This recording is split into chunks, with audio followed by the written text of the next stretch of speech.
Welcome everyone to Making Sales Social Live, another episode. Today we're going to talk about one of my favorite topics, which is LinkedIn for networking. Welcome to Making Sales Social Live, as we share LinkedIn and social selling training, strategies, and tips that will have an immediate impact on your business. Join Bill McCormick, Bryn Tillman, and me, Bob Woods, every week. Making Sales Social Live. One of the things that I say all the time is LinkedIn is a live networking room that's open 24 hours a day, 7 days a week, 365 days out of the year, with like 700 and some million members. I don't know what the count. Do either of you know what the count is up to? Like 720 some million or something like that. 780, but it's always moving. It's something like that. Like a new person joins LinkedIn every 2 seconds. So it is one of the best places for us to network. Absolutely. So let's talk a little bit about what that actually means when it comes to networking with LinkedIn.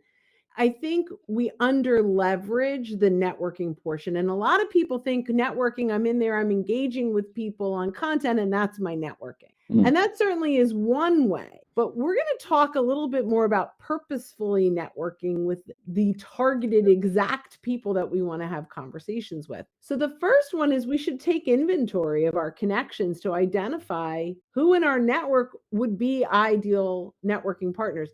I'm just going to say a side note. A lot of people don't even realize the types of people that they should be networking with. So I want you guys to think about who else is buying from your buyer that's not your competitor. Those are the perfect networking partners, right? So if you're a CPA, a great networking partner is a financial professional or an insurance person or a legal attorney, right? Whatever profession you're in, you're selling into a role inside of an organization that's buying from many other people. So start thinking there. Once we do that, so Bill, start with talking about taking inventory. How do we find the people we're already connected to that we should be talking with? So one of the great things about LinkedIn is that your network is on paper, not on paper, but it's there for you. There's a place where you can look at your network in its entirety, which is your LinkedIn account. And so, first of all, you can download and export your first degree connections on LinkedIn. And if you go back, you can reach out to us. We can kind of walk you through how to do that. But also, you can search in your network for those ideal partners. So, for example, for us, sales trainers are great referral partners for us and networking partners for us. So what I can do is I can go into the search on LinkedIn and I can double tap that search and open up all filters, and you can search first degree connections, right? So those are people that you're already connected with. And then if you're in a certain geography that you only work in, you can pick geography. If you want to target a certain industry or business sector, you can filter it out that way. And then also under title, you can put whatever title you're looking for. So for me, it would be quote sales space trainer unquote, and look for that. For you, if you were looking for accountant or CPA, you could put that into the search criteria, hit enter, and you're going to get a list of the people you're already connected with who are your networking partners. So like I said, it's right there, right at your fingertips, right in your LinkedIn account. You don't have to go and look for, I'm looking for, that stack of business cards from the last meeting that you went to and go through and go, who is it? It's right there, right at your fingertips. One of the great things about LinkedIn. I love that. So, and then the other thing that you started talking about is exporting your connections. It's all in one spreadsheet and you can search from there. The next thing, Bob, talk to us a little bit about finding some of these referral partners right from your clients' connections. How would we identify who our clients know that we want to network with? One of the ways that you can do that is by using, again, LinkedIn search. There's going to be a common thread to all this stuff.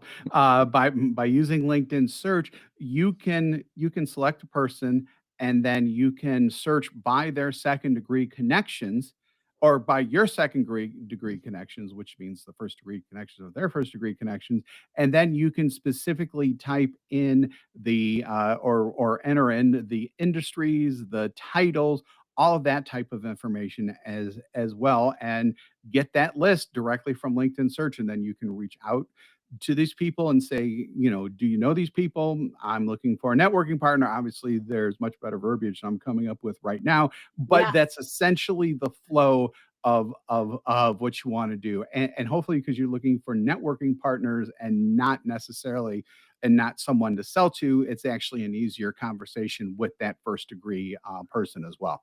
I love that. So you're reaching out to the client with a list of people that you've identified that they knew. And by the way, the search that Bill talked about, there is a filter that says connections of. All you have to Yep. do is type their name. If you're a first degree connection, you'll get the list of the people that they know. So to Bob's point. And ultimately we just say, hey, Mr. Client, you're connected to quite a few people on LinkedIn that I'd love. They're my perfect networking partners. Can I run these names by you and get your thoughts?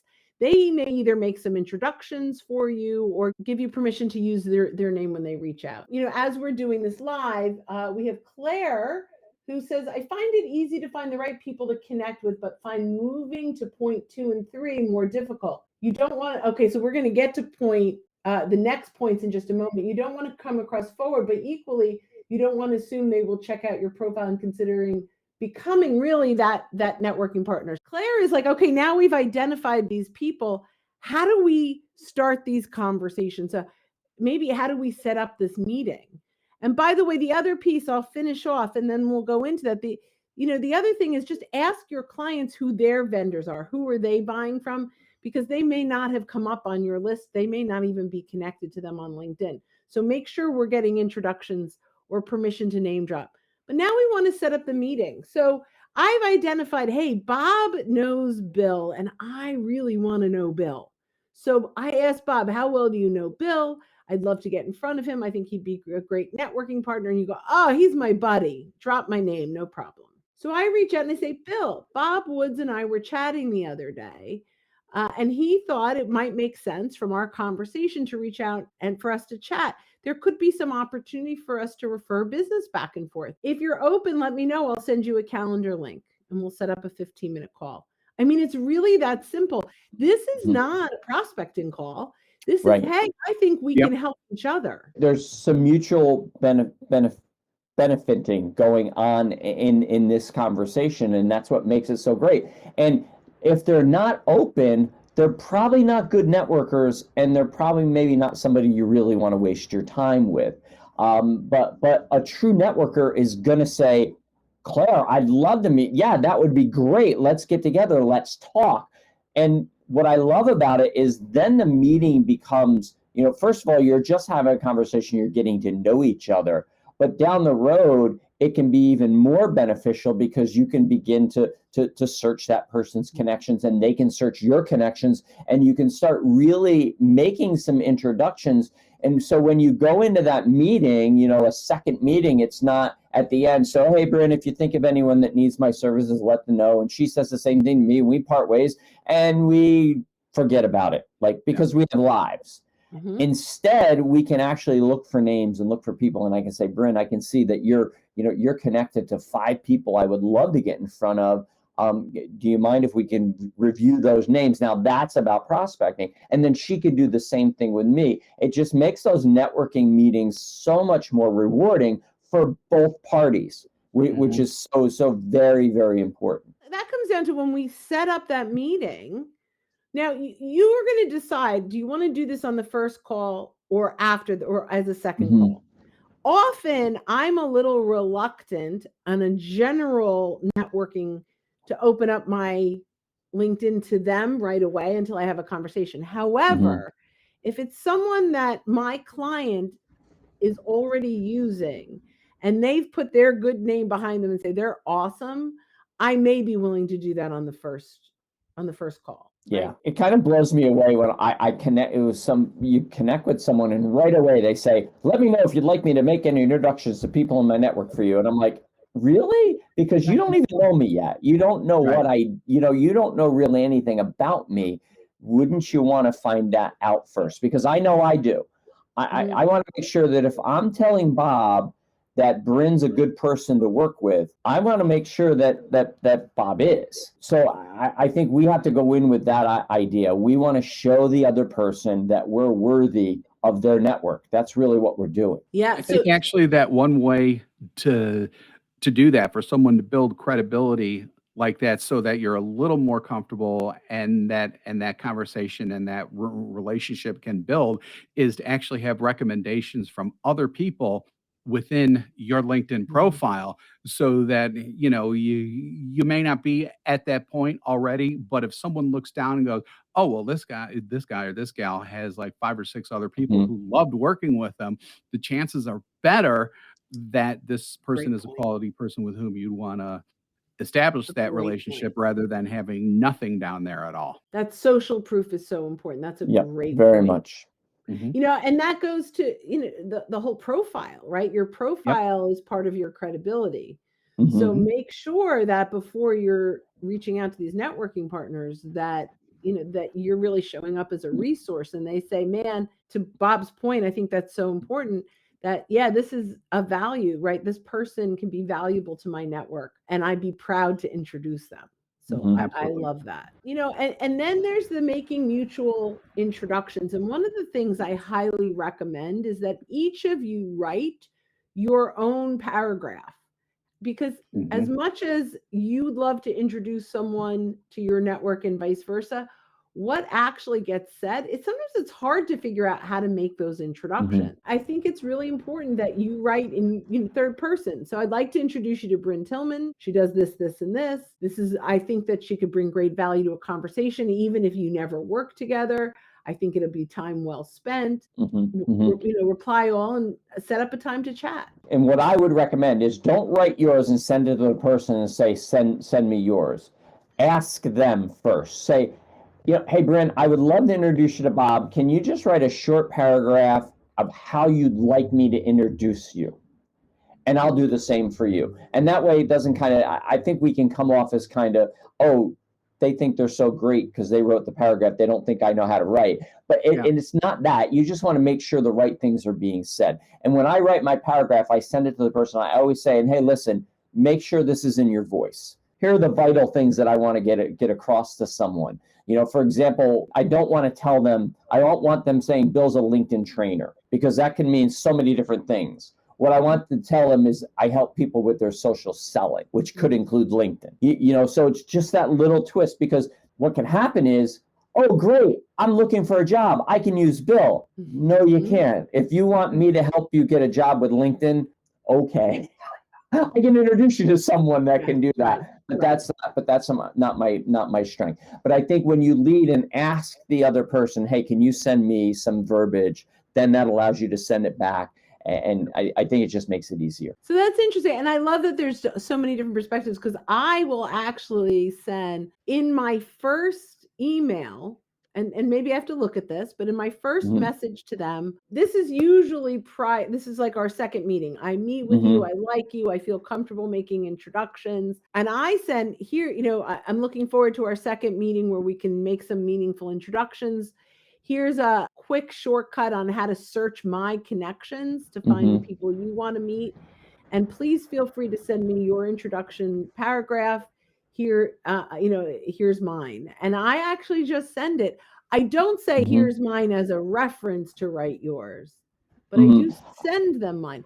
But some of it is in my voice, some of it's in your voice, and that's the whole personality point of it. too. Yeah. It has to feel right. It has to sit right. It has to feel authentic. And I'm curious though, like when you're talking to that person and you say, hey, so let's get together to do this, and hey, I'll send you an introductory paragraph. It's different when you're having a conversation, you mention it. Right. It's the second call. So I think where I was coming at it from was if we hadn't had that discussion and then you just send that. I think it is. But when you're talking, it makes sense to, and that's what I say is I'll just say, oh, hey, listen, and I'll send you some verbiage around how I'd like to be introduced. Feel free to put it in your own voice. That's Yeah. perfect. When we have these conversations, my wheels get, because I have my habits, but then when I hear the things that Bob's doing and the things that, that Bill's doing, like I go, ooh, I like Right. that. We've all adapted this to our own personalities and the Mhm, way that mhm. and that's what we recommend to our clients, right? This has to, as Yep. you said, it's got to be in your voice. Mhm, But I mhm. like to hear other voices, right? It's fun to hear other situations. For So I sure. love this. So as we wrap this up, right? LinkedIn is an ideal networking tool. Today we talked specifically about using it, finding the right networking partners and leveraging this to make some introductions for one another. But there are so many ways to use LinkedIn for networking, including Mhm. engaging on content and engaging with commenters. And ultimately, I mean, some people use groups effectively. We don't do a whole lot in groups, but there are tons of ways to use LinkedIn for networking. We really believe that this is one of the most efficient, effective, Mhm, mhm. successful ways to start sales conversations through the credibility of other people and help other people start their sales conversations through your relationships. So if you're listening to this on replay, drop some love in the comments. Tell us how you're using LinkedIn for networking. We'd love to engage with you on that. Thanks for listening and watching to another week of Making Sales Social Live, and we'll see you next time. Bye-bye, everyone. Hit subscribe now and click the notification bell to get the latest videos from Social Sales Link. Give this video a like and comment down below. Register for free resources at linkedinlibrary.com.